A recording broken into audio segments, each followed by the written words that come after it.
다 함께 새롭게 번역된 사도신경으로 우리의 신앙을 고백하겠습니다. 나는 전능하신 아버지 하나님 천지의 창조주를 믿습니다. 나는 그의 유일하신 아들 우리 주 예수 그리스도를 믿습니다. 그는 성령으로 잉태되어 동정녀 마리아에게서 나시고 본디오 빌라도에게 고난을 받아 십자가에 못 박혀 죽으시고 장사된 지 사흘 만에 죽은 자 가운데서 다시 살아나셨으며 하늘에 오르시어 전능하신 아버지 하나님 우편에 앉아 계시다가 거기로부터 살아있는 자와 죽은 자를 심판하러 오십니다. 나는 성령을 믿으며 거룩한 공교회와 성도의 교제와 죄를 용서받는 것과 몸의 부활과 영생을 믿습니다. 아멘.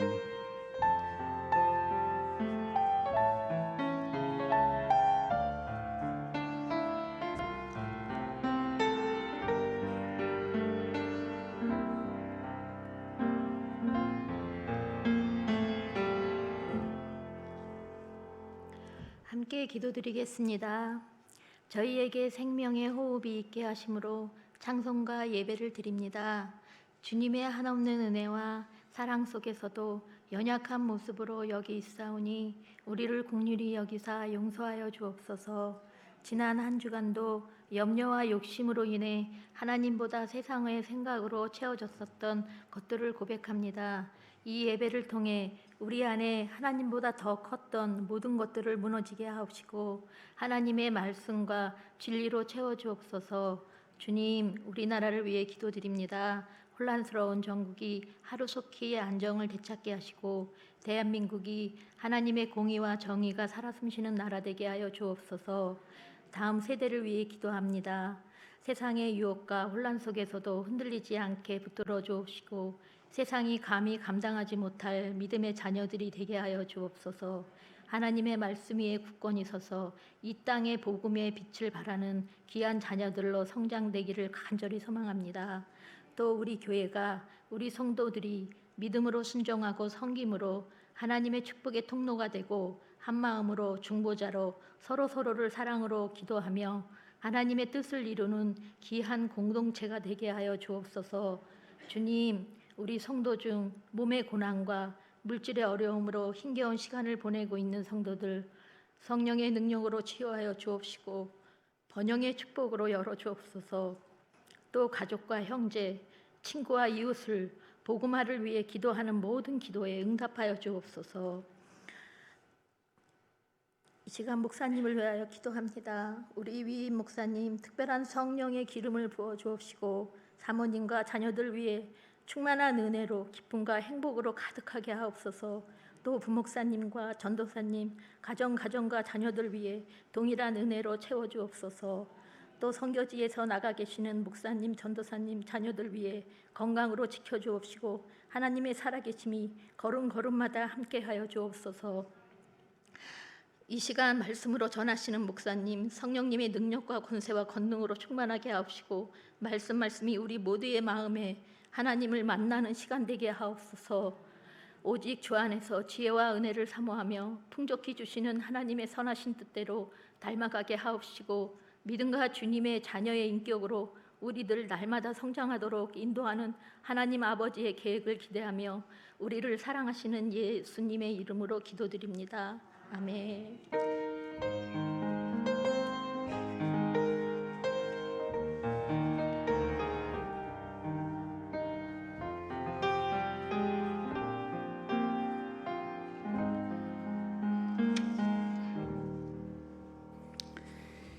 교회 소식 알려드립니다. 주보를 참고해 주시기 바랍니다. 주보를 꼭 참고해 주시기 바랍니다.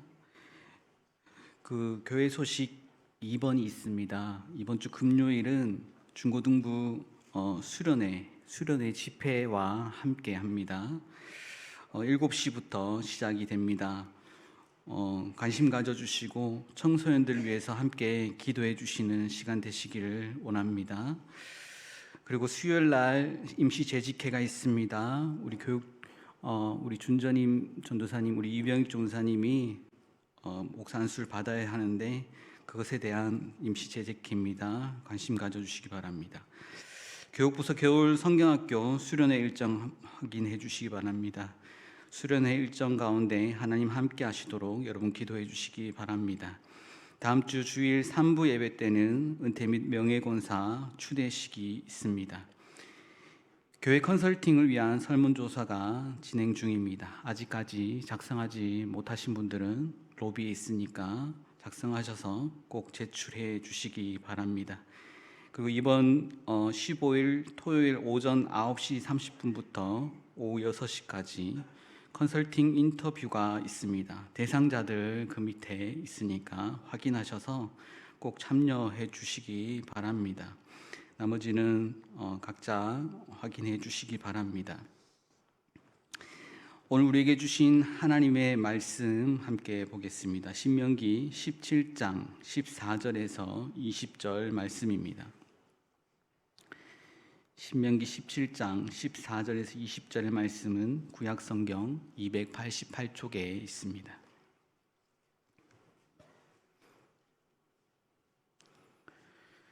기록된 하나님의 말씀 교독으로 봉독하겠습니다.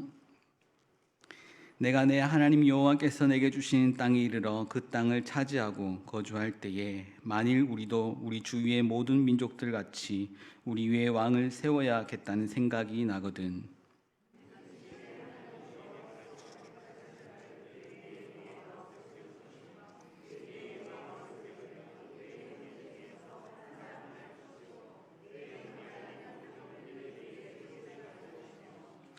그는 병마를 많이 두지 말 것이요 병마를 많이 얻으려고 그 백성을 애굽으로 돌아가게 하지 말 것이니 이는 여호와께서 너에게 이르시기를 너희가 이후에는 그 길로 다시 돌아가지 말 것이라 하셨음이며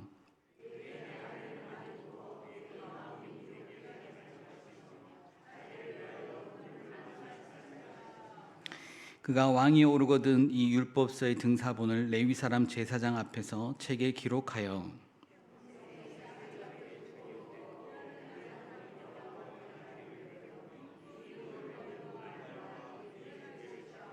함께 읽겠습니다. 그리하면 그의 마음이 그의 형제 위에 교만하지 아니하고 이 명령에서 떠나 좌로나 우로나 치우치지 아니하리니 이스라엘 중에서 그와 그의 자손이 왕 위에 있는 날이 장구하리라. 아멘.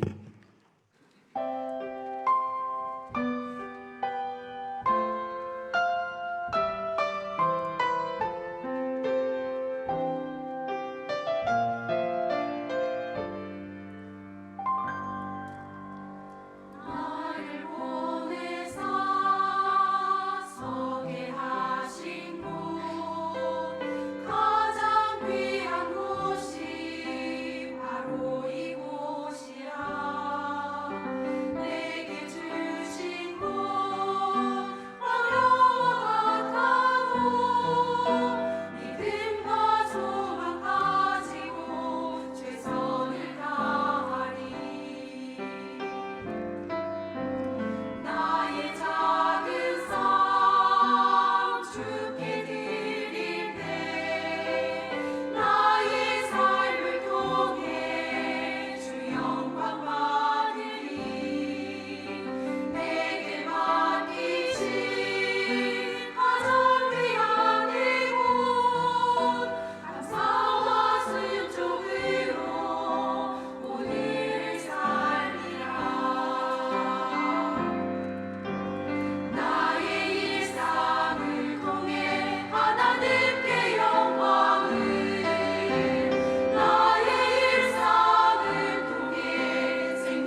아멘. 기도하겠습니다. 나의 모든 일상이 하나님의 것이 되기 원합니다. 하나님께 영광이 되길 원한다는 이 찬양을 드린 에일의 내 찬양을 기쁘게 받아 주옵소서. 하나님의 영광 위에서 살아내는 저희들 되기 원합니다. 이 시간에도 빈손으로 오지 않고 주님께 드릴 것들을 가지고 나왔습니다. 하나님, 이 손길들 하나님 축복하여 주시고 하나님 기뻐하시는 곳에 사용될 수 있도록 역사하여 주옵소서.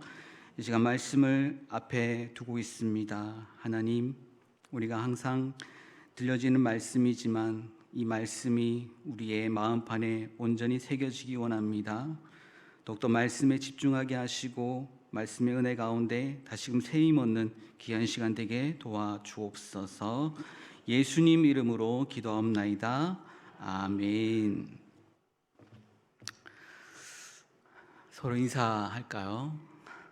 좀 낯간지러운 인사인데 옆에 사람 바라보시면서 당신은 하나님 나라의 왕자이십니다. 당신은 하나님 나라의 공주십니다. 아, 여기는 공주들이 많군요. 공주의 나이가 좀 많다고 생각되지만, 네, 하나님이 왕이시니까 우리는 왕자고 공주가 아니겠어요? 우리 어렸을 때 그런 노래 많이 불렀지 않습니까? 나는 난 왕왕왕왕 나는 왕자다 뭐 그거 있잖아요. 예, 많이 불렀던 기억이 있습니다. 여러분 왕자십니까? 공주십니까? 낯간지럽죠? 어떤 영화의 한 대사입니다. 내가 왕이 될 상인가? 예, 제가 왕이 될 상입니까? 관상이라는 영화의 유명한 대사입니다. 관상이라는 영화에서 수양대군이 관상가에게 자신이 왕이 될 상인지를 묻는 장면에서 나오는 대사입니다. 수양대군은 세조가 왕이 되기 전 명칭이었습니다. 세조가 묻힌 곳이 어디일까요? 세조가 죽어 묻힌 곳이 어디일까요? 광릉입니다. 우리 광릉내 할 때 광릉입니다. 모르시는 분들 참 많더라고요. 예, 광릉은 세조의 무덤입니다. 수양대군은 자신의 모습이 왕이 될 자격이 있는 사람인지 다른 사람들의 눈에는 어떻게 보이는지가 궁금했던 것은 아니었을까요? 사람들의 평가를 중요하게 생각했던 것은 아니었을까 생각해 봅니다. 왕이 될 것을 확증받고자 하는 욕망이 있는 물음입니다. 오늘 말씀을 준비하며 신명기에 나오는 율법 부분에서 왕의 자격을 말씀하고 있습니다. 그리고 왕이 세워지게 될 때에 하나님 앞에서 지켜야 할 도리를 말씀합니다. 다시 말해 하나님께서 택하신 왕이 어떻게 살아야 하는가에 대해서 이야기하고 있습니다. 왕이 세워지게 된다면 하나님께서 명한 법을 지킬 때 바르게 나라를 통치할 수 있고 하나님이 원하시는 나라를 지킬 수 있게 하신다는 것을 말씀하는 것입니다. 신명기가 선포된 것은 40년의 광야 생활을 끝내고 출애굽을 경험하지 않은 다음 세대가 대부분인 이스라엘 백성이 가나안 땅으로 들어가기 직전에 선포된 것입니다. 그래서 신명기의 신자는 새로울 신자가 아닙니다. 매울 신자도 아닙니다. 그 신명기에 신명나는 기록이 아니라 제 신자입니다. 다시 말한다. 다시 명령하는 책이다. 신명기입니다. 무엇을 다시 말을 할까요? 시내산에서 말씀하셨던 그 율법에 대해서 다시 당부를 하는 것입니다. 광야에서는 사실 하나님께서 주도적으로 직접 이끌어 가신 역사였습니다. 이스라엘 민족에게 진정한 왕은 하나님입니다. 우리를 진정으로 다스리는 왕은 하나님이십니다. 그리스도인에게 왕은 예수님밖에 없습니다. 그래서 실제로 사람의 왕은 필요가 없습니다. 하나님께서 왕이시기 때문입니다. 여러분들의 왕은 하나님이십니까? 정말이십니까? 네. 아멘 안 하시는 분들은 아닌 것으로. 사람이 사람을 다스리는 것은 본질적으로 문제가 없을 수 없습니다. 내가 누군가를 다스린다고 할 때 하나님과 같지 않기에 잘못될 가능성이 많습니다. 왜냐하면 사람은 완벽하지 않기 때문입니다. 그러나 오늘 본문에서 가나안 땅에 들어간 후에 이스라엘 자손들이 결국 왕을 세우게 될 것을 예고하고 있습니다. 오늘 말씀을 한번 같이 보겠습니다. 18장 14절 말씀입니다. 17장 14절입니다. 17장 14절 말씀입니다. 제가 읽어드리겠습니다. 내가 내 하나님 여호와께서 내게 주신 땅에 이르러 그 땅을 차지하고 거주할 때에 만일 우리도 우리 주위의 모든 민족들 같이 우리 위에 왕을 세워야겠다는 생각이 나거든. 이스라엘 백성들은 이집트에서 바로라는 왕정을 경험한 백성들이었습니다. 그렇기에 모세의 자리를 질투했던 일도 있었습니다. 가나안 들어가서도 가나안의 족속들과 같이 왕정을 원할 것을 이미 하나님은 알고 계셨습니다.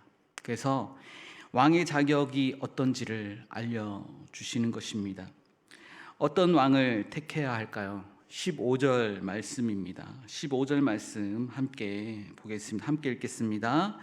반드시 내 하나님 여호와께서 택하신 자를 내 위에 왕으로 세울 것이며 내 위에 왕을 세우려면 내 형제 중에서 한 사람을 할 것이요 내 형제 아닌 타국인을 내 위에 세우지 말 것이며. 어떤 사람을 택합니까? 하나님이 택하신 자를 세워야 하는 것입니다. 그리고 다른 곳에서 불러오는 것이 아니라 형제 중에 한 사람을 택하는 것이죠. 타국인을 세우지 말라고 하십니다. 하나님을 섬기는 자, 신앙의 왕이 되어야 하기 때문입니다. 인간의 눈으로 볼 때 조건이 참 많습니다. 지식과 외모, 성격, 족보, 그리고 경제력. 여러분 어떻습니까? 여러분들이 만약 왕을 선출할 때, 택하여야 한다고 할 때 어떤 사람을 택하는 게 좋겠습니까? 나와 관계된 사람, 나와 맞는 사람, 성격이 좋은 사람, 일을 잘하시는 김주병 장로님, 일을 잘하는 사람, 경영 마인드가 아주 출중한 사람, 나에게 어떤 도움이 될까? 사람이 사람을 뽑는다는 것은 참 어려운 일인 것 같습니다. 성경에 나오는 대표적인 왕들이 있습니다. 우리가 잘 아는 이스라엘의 첫 번째 왕인 사울이 있습니다. 사울이 왕을 택하실 그때, 사울이 왕을 택함 받을 그때에 그는 사람들이 볼 때 괜찮은 외모를 가진 사람이었습니다. 그러나 그는 자신의 출신이 이스라엘의 12지파 중 가장 작은 베냐민 지파라는 것에 자신은 소심했습니다. 자신이 왕이 될 사람인지 확신이 없었습니다. 사울이 기름 부음 받아 왕으로 올라갈 그 시점에 그는 앞으로 나서지 않고 짐꾸러미 뒤에 숨어 있었다라고 합니다. 그만큼 소심했고 왕이 될 확신이 없었던 사람이었습니다. 그러나 그는 하나님께서 택하셨고 왕으로서 입지를 굳히기 위해서 열심을 다했습니다. 전쟁에서 승리를 위해 최선을 다했습니다. 그러나 하나님의 뜻과 다른 선택을 함으로써 하나님으로부터 버림을 받았습니다. 두 가지였습니다. 가나안과의 전쟁에서 하나님께서는 진멸법을 쓰기를 원하셨습니다. 가나안의 것들은 아무것도 살려두지 않기를 하나님께서 원하셨습니다. 그러나 그는 하나님께 아주 좋은 제물로 드린다는 목적으로 제사 제물을 남겼습니다. 그리고 아말렉의 왕 아각을 살렸습니다. 그의 목적은 하나님께 제사를 잘 드리고자 하는 마음이 있었습니다. 그러나 그것보다 그의 중심에는 왕으로서 업적을 남기고자 하는 욕심이 있었을 것입니다. 하나님은 사무엘을 통해 이렇게 말씀하십니다. 사무엘상 15장 22절에서 23절 말씀 제가 읽어드리겠습니다. 사무엘이 이르되 여호와께서 번제와 다른 제사를 그의 목소리를 청종하는 것을 좋아하심같이 좋아하시겠나이까? 순종이 제사보다 낫고 듣는 것이 순양의 기름보다 나으니 이는 거역하는 것은 점치는 죄와 같고 완고한 것은 사신 우상에게 절하는 죄와 같음이라. 왕이 여호와의 말씀을 버렸으므로 여호와께서도 왕을 버려 왕이 되지 못하게 하셨나이다 하니. 하나님의 말씀보다 내 생각, 내 목적이 앞서는 것을 경계할 수 있어야 합니다. 결국 하나님께서는 사울을 세우신 것을 후회하신다고 하셨습니다. 그 결과 다윗을 택하시게 됩니다. 다윗 하면 어떤 사람일까요? 여러분, 다윗 하면 생각나는 단어가 생각나십니까? 마음의 합한 자. 그러나 그도 자신이 왕이 될 것을 예상하지 못했습니다. 한 집안의 8아들 중 막내로 태어나 존재감이 없었습니다.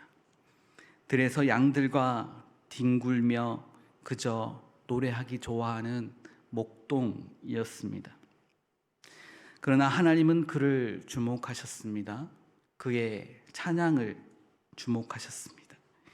그의 중심을 보셨고 하나님은 결국 그를 택하셔서 왕위에 오르게 하셨습니다. 다윗과 하나님은 영원한 언약을 맺으시고 다윗을 통해 성전을 건축하게 하시며 다윗이 걸었던 길이 역대 왕의 평가 기준이 되었습니다. 예수님이 다윗의 자손으로 오셨다는 것은 다윗이 얼마나 하나님의 마음에 합한 자였다는 것을 알 수가 있습니다. 다윗의 왕위를 물려받아 왕에 오른 인물이 솔로몬이 있습니다.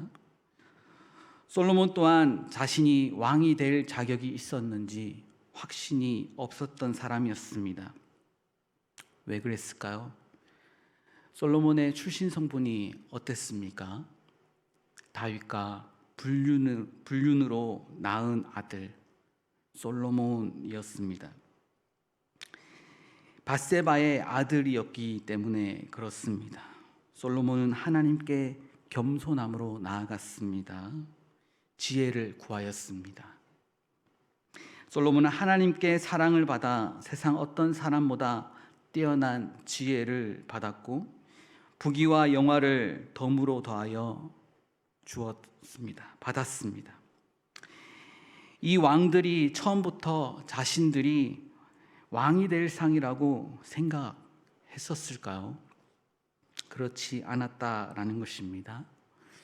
제가 지난주부터 긴 방학을 끊고 성경 개관을 시작했습니다. 이제 모세오경 마지막에 있는 신명기가 시작되었습니다. 신명기 공부를 시작하고 강의 중에 오늘 본문에 대한 이야기를 하며 한 예로 솔로몬에 대해서 이야기를 했습니다. 솔로몬의 왕정 초기에는 분명 하나님의 뜻을 구하고 지혜를 구하였지만 결국 이스라엘이 둘로 쪼개진 원인을 제공했으므로 솔로몬의 부정적인 부분에 대해서 이야기를 했습니다. 강의가 끝난 뒤 한 집사님이 질문하였습니다. 질문을 받았습니다. 저는 어떤 질문도 잘 받아들이거든요. 다 알지는 못하지만 분명히 질문이 있다는 것을 알고 질문을 받습니다. 그러나 제가 좀 힘들까 봐 강의가 끝나고 난 뒤에 질문을 하셨거든요. 어떤 질문이냐 하면요, 솔로몬이 잠언도 쓰고 전도서도 기록하며 지혜의 왕으로 좋은 왕이라고 하는데 그렇게 부정적으로만 보면 안 되는 것이 아닌가요? 여러분들은 어떻게 생각하십니까? 아직도 솔로몬이 지혜의 왕, 좋은 왕으로 여러분들의 기억에 계속 남아있죠. 그래서 부정적인 얘기하는 게 참 쉽지 않습니다.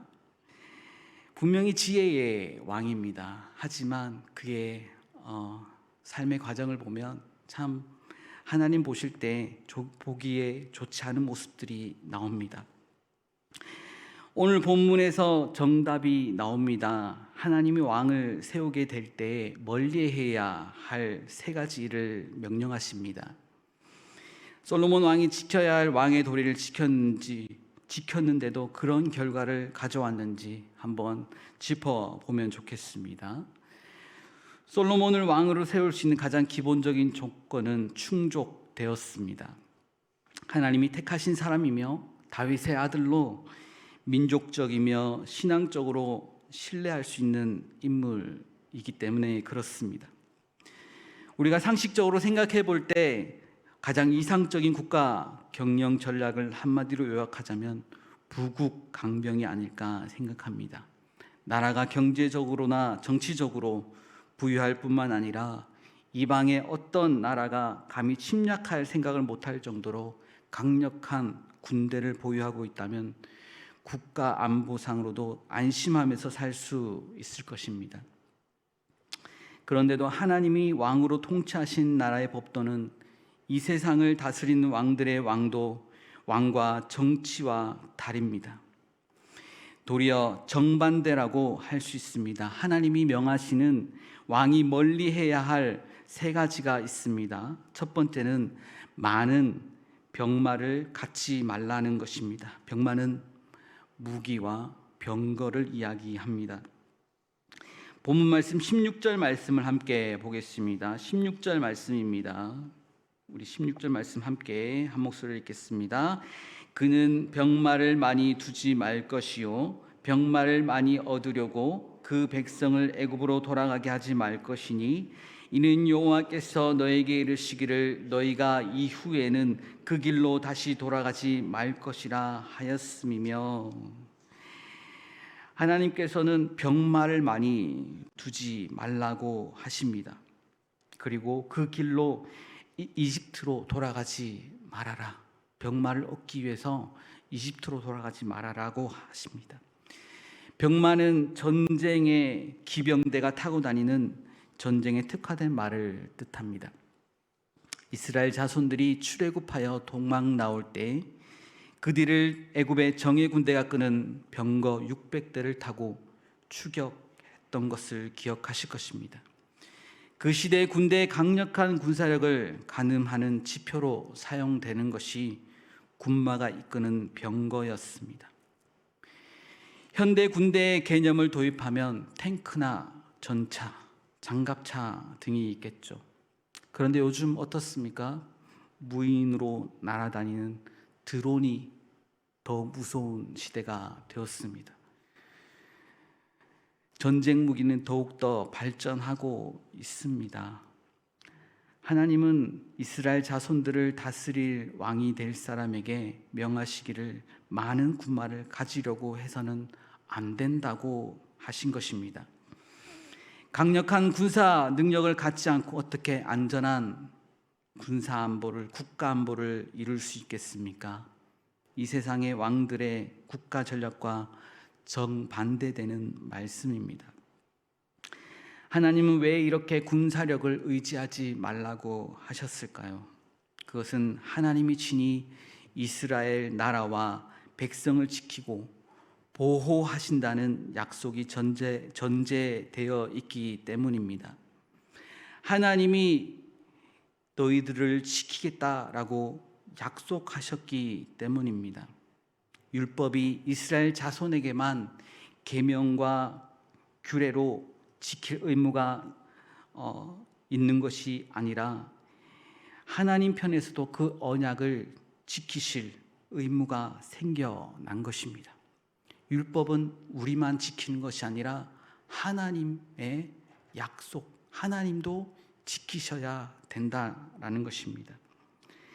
많은 병마를 갖지 말라는 것은 하나님 편에 서서 내가 너희를 복줄 것이며 그로 말미암아 너희를 침략할 이방과의 전쟁이나 위협에서 너희를 철저히 지키고 보호하실 것이라는 언약 이행에 대한 약속이 내재되어 있습니다. 16절 뒤쪽에 너희가 이후에는 그 길로 돌아가지 말 것이라 라고 말씀하고 있습니다. 많은 군대를 양성하며 부국 강병을 이루려고 하는 것은 애굽을 통치한 바로가 추구하던 길이었습니다. 이 세상의 통치자, 지배자들이 추구하는 힘의 논리인 그것입니다. 힘이 강한 자가 약한 자를 찍어 누르고 약탈하며 배를 채우는 힘의 논리는 하나님 왕국의 통치 원리와는 완전히 상반되는 것입니다.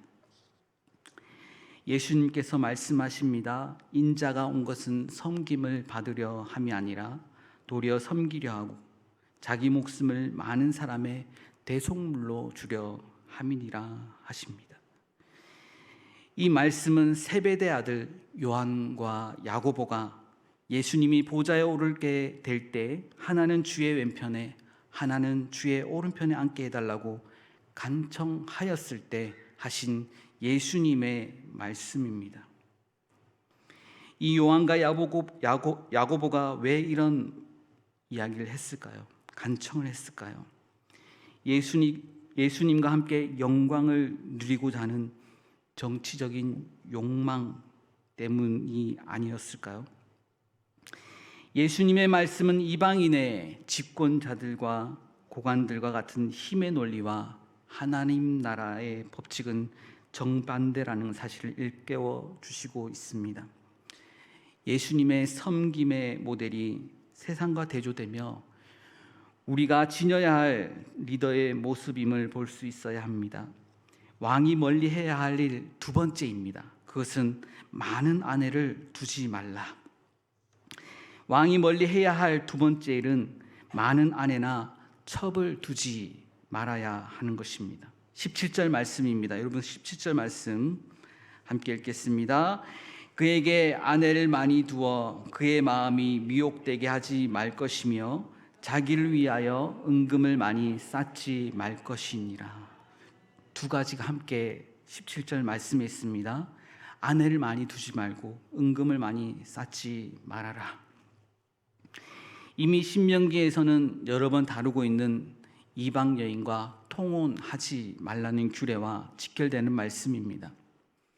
우리나라의 왕조의 역사에서도 확인할 수 있지만 지방이나 이방의 왕족 딸들을 처와 첩으로 맞아들이는 것은 왕의 통치 기반을 안정적으로 만들기 위해 동맹을 맺는 차원에서 정략적인 결혼을 하는 것을 말합니다.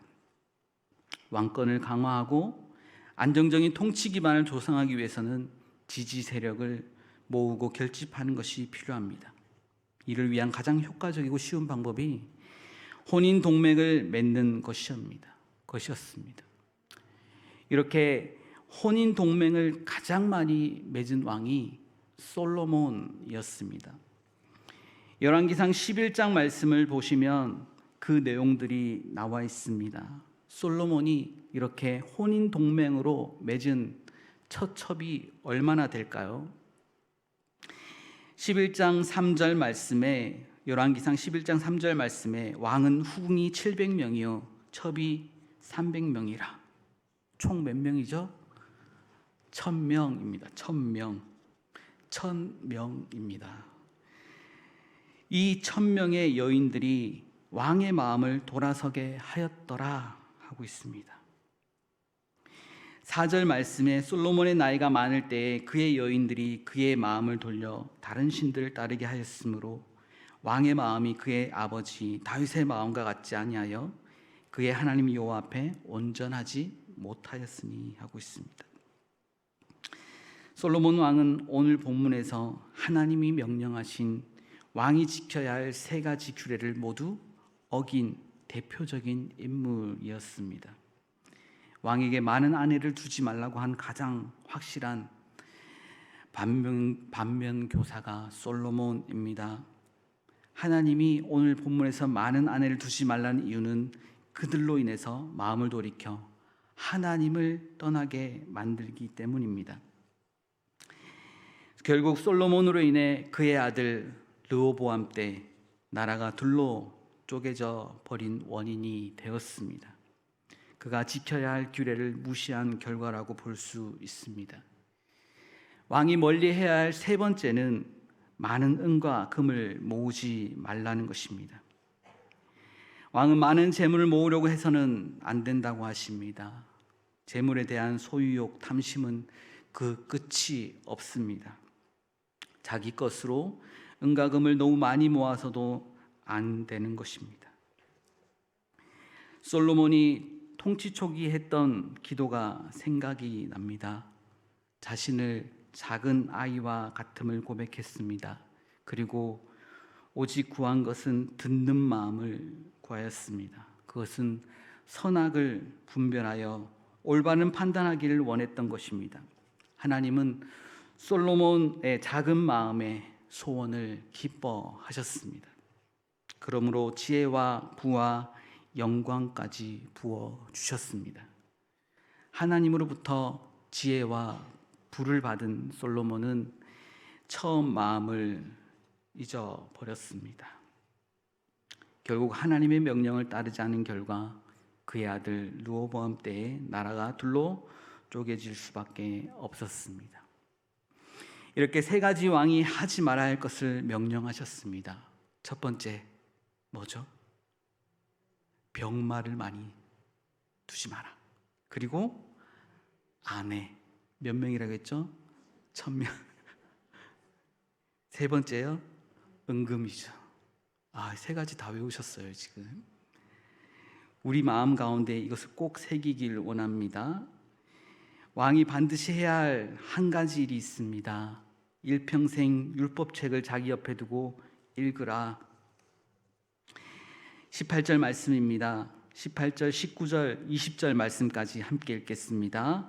그가 왕위에 오르거든 이 율법서의 등사본을 레위 사람 제사장 앞에서 책에 기록하여 평생에 자기 옆에 두고 읽어 그의 하나님 여호와 경외하기를 배우며 이 율법의 모든 말과 이 규례를 지켜 행할 것이라. 그리하면 그의 마음이 그의 형제 위에 교만하지 아니하고 이 명령에서 떠나 좌로나 우로나 치우치지 아니하리니 이스라엘 중에서 그와 그의 자손이 왕위에 있는 날이 장구하리라. 아멘. 왕위에 있을 때, 여러분 왕위에 있을 때 얼마나 바쁘겠어요. 나라 일을 보는데, 통치하는데 참 많은 일이 있지 않겠습니까? 하지만 그것보다 더 중요하게 하나님께서 여기시는 것이 무엇입니까? 말씀을 가까이 하는 것입니다. 말씀을 항상 가까이 하고 율법서를 기록하여 항상 앞에 두고 지켜 행할 것이라.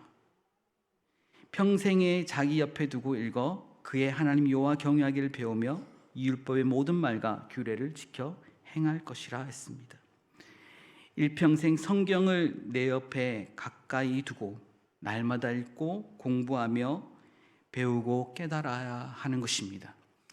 여러분들은 하나님 나라의 왕자 공주들이십니다. 하나님께서 베드로를 통해 말씀하십니다. 너희는 왕 같은 제사장이라. 왕 같은 제사장은 어떻게 해야 된다고요? 성경을 항상 가까이 해야 한다는 것입니다. 진리의 말씀대로 순종하며 살아가는 것보다 복되게 할 수 있는 것이 무엇이겠습니까? 좌로나 우로나 치우치지 않고 교만으로 멸망의 길로 흘러가지 않도록 우리 스스로를 지키고 보호하는 길은 말씀을 가까이 하는 것입니다. 말씀 안에서 기도하며 하나님의 뜻을 깨달아 하나님의 복된 삶을 살아내시기를 주의 이름으로 축원합니다. 기도하겠습니다. 하나님 아버지 감사합니다.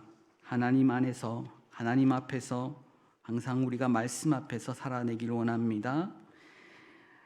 세상의 복을 우리가 바라보지 않기 원합니다. 하나님 주실 복들을 하늘로부터 내려오는 하나님의 놀라우신 그 은혜를 바라볼 수 있는 저희에게 하옵소서. 말씀 안에 있음을 우리가 다시 한번 보게 됩니다. 말씀을 따르지 않아 잘못된 길로 갔던 왕들을 바라보며 우리는 하나님의 말씀을 항상 가까이 하여 하나님께 칭찬받는 저희들 되게 도와주옵소서. 함께 하실 줄 믿사옵고 예수님 이름으로 기도하옵나이다. 아멘. 함께 이 찬양하면 좋겠습니다. 말씀 앞에서 찬양하겠습니다.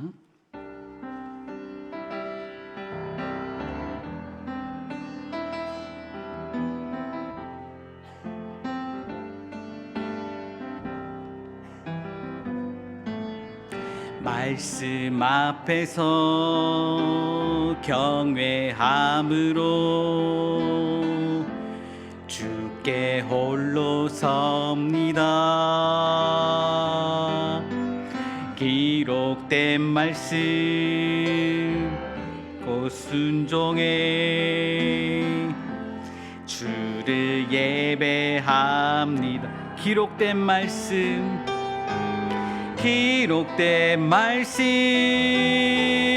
힘이 있어서 진리로 우리 거룩해 하며 거룩한 말씀 세세 영원히 복음이 되어 말씀하시네. 하나님 말씀에 두려워 떠는 자, 그 말씀에 생명을 거는 자, 한 사람 찾으시는 주님의 약속을 믿어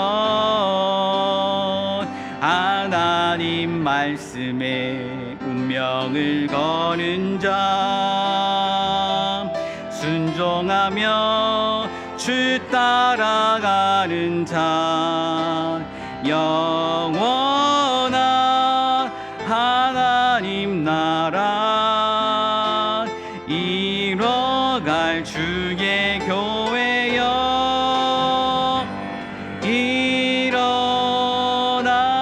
하나님 말씀에 두려워 하나님 말씀에 두려워 떠는 자, 그 말씀에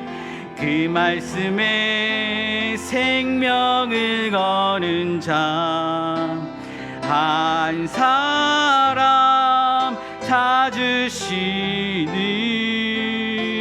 주님의 약속을 믿어 하나님 말씀에 운명을 거는 자, 순종하며 주 따라가는 자, 영원한 하나님 나라